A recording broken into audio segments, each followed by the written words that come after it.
Hello, welcome back. I'd like to spend just a few minutes today talking about establishing a meditation practice, kind of the very beginning for a lot of us. We feel an aspiration, perhaps, to experience some change in our hearts and minds, or we've read a book, or we've heard a friend talk about the benefits of meditation, or perhaps we're just curious or inspired to give it a try.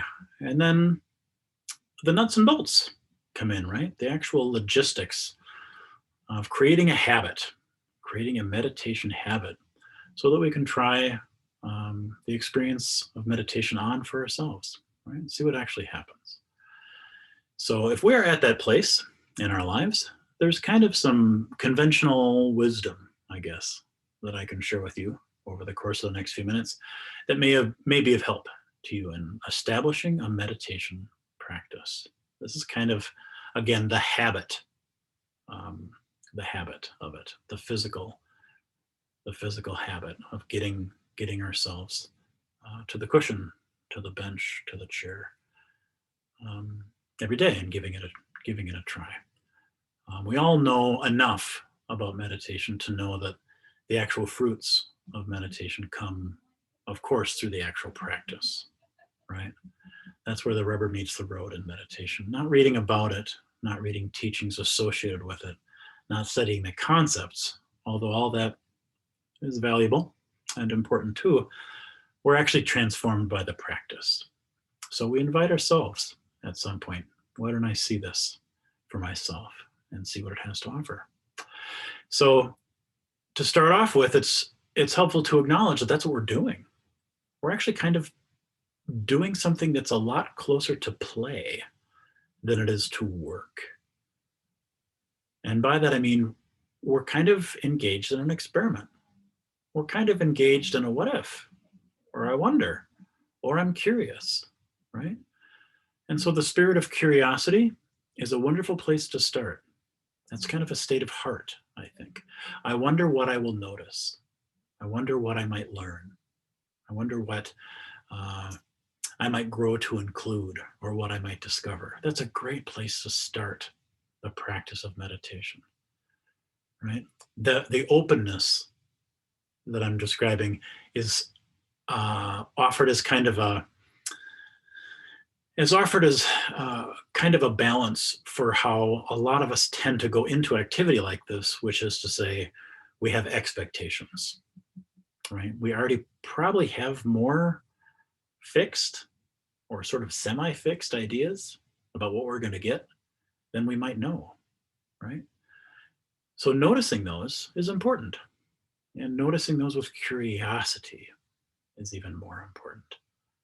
So let's just start with the spirit of curiosity, of inquisitiveness, of wondering as we go into this activity. And that feels a little bit more like play, right? We kind of make it up as we go and we sort of see what we discover. It's a helpful starting place. And when installing into our lives a new habit, when inviting ourselves into a new pattern in our lives, there's a lot of kind of conventional wisdom that I think holds true for most of us. All of these ideas you can kind of try on for yourself and see what fits for you and adjust accordingly. But the first is regularity. It is far more beneficial at the beginning to be regular about experiencing a period of meditation than it is to have a long period of meditation, right? Consistency in establishing and maintaining a regular pattern is so much more important than the length of the meditation periods themselves. So I invite you to do what a lot of folks have done, which is kind of create for yourself a 28-day meditation challenge. Call it whatever you'd like. And of course, choose a number that fits. A month or something close to a month seems to be really good to establish a pattern for most humans, for most people, right? About a month, they say, I think. So if you invite yourself to create a 28-day meditation challenge, maybe mark it off on the calendar. Say, I'm going to put a little check in the corner of each of the calendar days that I do that meditation. And expect from the get-go, if you agree to sit every day for 28 days, expect you're going to miss a couple. Just expect that going in. That way, when it happens, it's not a catastrophe. If we commit to sitting every day for 28 days, we're probably only going to make it to the cushion 24 or 25, 26 of those days. So we're allowing a little bit of breathing room and a little bit of stretch for the inevitable consequences and circumstances of life, right? Flat tires and sick kids and the pet that has to go to the vet and the visiting relative, the thing you didn't see coming, right? There's just going to be times when we can't make it to the cushion or we can't make it to the chair. But starting with a commitment for a relatively significant period of time seems like an honest way of acknowledging that meditation is slow change, right? It's a slow highway. And so we don't expect to notice a huge difference in an hour or in a day or even in a week, maybe not even in 2 weeks. We start to notice some of the changes in our perception of our lives after several weeks, right? Meditation is not a quick fix. It's a way of life. It's a way of being. And so it takes a while to start to notice stuff, right? So let's commit to a whole month to start with and acknowledge we're going to miss a couple of those days. Let ourselves off the hook a little bit. Some other stuff that seems to be helpful for most folks is if we do the sitting at the same time every day or close to it, right? That seems to help most folks establish a habit, right? Establish a pattern. Every day after I get up and have my cup of tea and brush my teeth, whoosh, I make it right to the cushion. Or every evening right after dinner, before I settle in with the activity of the evening, I make it to the cushion. Or every noon during my lunch hour, I take 20 minutes of that to do my sitting. Whatever works best for you. The same time seems to help just with consistency. It's certainly not written in stone. I encourage people who are new, if your schedule allows, and if you are able, experiment some with how morning sittings feel for you versus how evening sittings feel.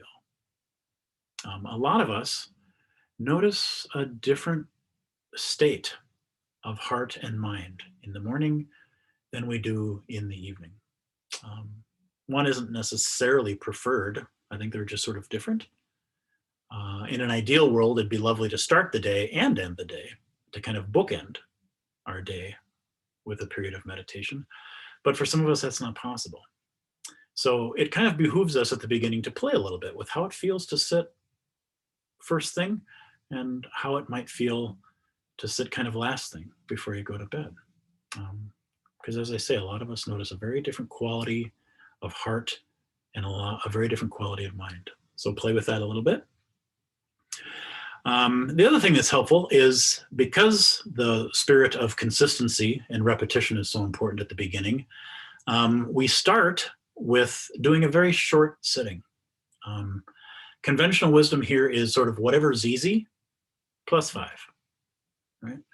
So if you're brand new to meditation, do it a couple of times and just sort of notice, when does it start being challenging to keep sitting still and paying attention, And for some of us, that's setting the timer for 5 minutes, right? We're not used to being quiet. We're not used to sitting still.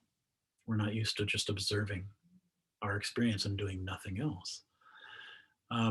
So whatever is easy for you, whatever is relatively comfortable, but when you start to notice the friction, the resistance, when you start to notice the restlessness, that's when we want to add just a few more minutes, right? We want to just lean into that growing edge just a little bit, right? So whatever's easy plus 5 might mean really setting the timer for 5 minutes or 10 minutes or 15 minutes. But we don't do whatever's easy plus 20, right? Because we just want to lean into that growing edge. And those last few minutes of meditation where we start to see our resistance, we start to see our constriction, we start to notice our restlessness, are very important moments, right? That's not the beginning of our failing. That's an invitation to start to see some of the defenses that we create, some of the edges, right, that our attention has. This is our kind of our boundary. This is how far we can go. And so those last few minutes that are a little more challenging for us start being a bit like the last few reps at the gym if we're lifting weights, right? The first few that are easy are great for flexibility, but we're not really building any strength. It's those last few that are much harder, right? Where the muscle is right at the edge of its capacity. That's where we're beginning to grow, right? So set the timer for whatever's easy plus 5. Probably reasonable goal for 28 days would be to make it to 30 minutes by the end of the month in whatever increments feel good to you. Starting with 5, it'd be easy to think that at the end of the first week, you could probably go to 10 and then maybe 15 and then maybe 20 and somewhere in that neighborhood. So that, yeah, probably after a month, you'd be able to sit for between 20 and 30 minutes with, I would say, relative ease. We're never asking meditation to be 100% comfortable all the time. Not at all. But we also don't want to be sweating and white knuckling, right? Forcing ourselves to do something. So that's good advice. Another thing is doing it in the same space, if that's possible. For some of us, it's not. But if you can actually dedicate a space in your home for meditation, that would be ideal. Again, sometimes that's not possible, but if it is possible, having a space set aside where you just do your sitting and nothing else, and perhaps leave that chair there, or leave that meditation bench there, or leave the cushion and the mat there as a visible reminder. Oh, yes. There's something very metaphorical and I think probably psychologically powerful about physically creating a space in your home for meditation. It really is like literally carving out space in your life for something that's really important to you, that you aspire to give more energy and more time to, right?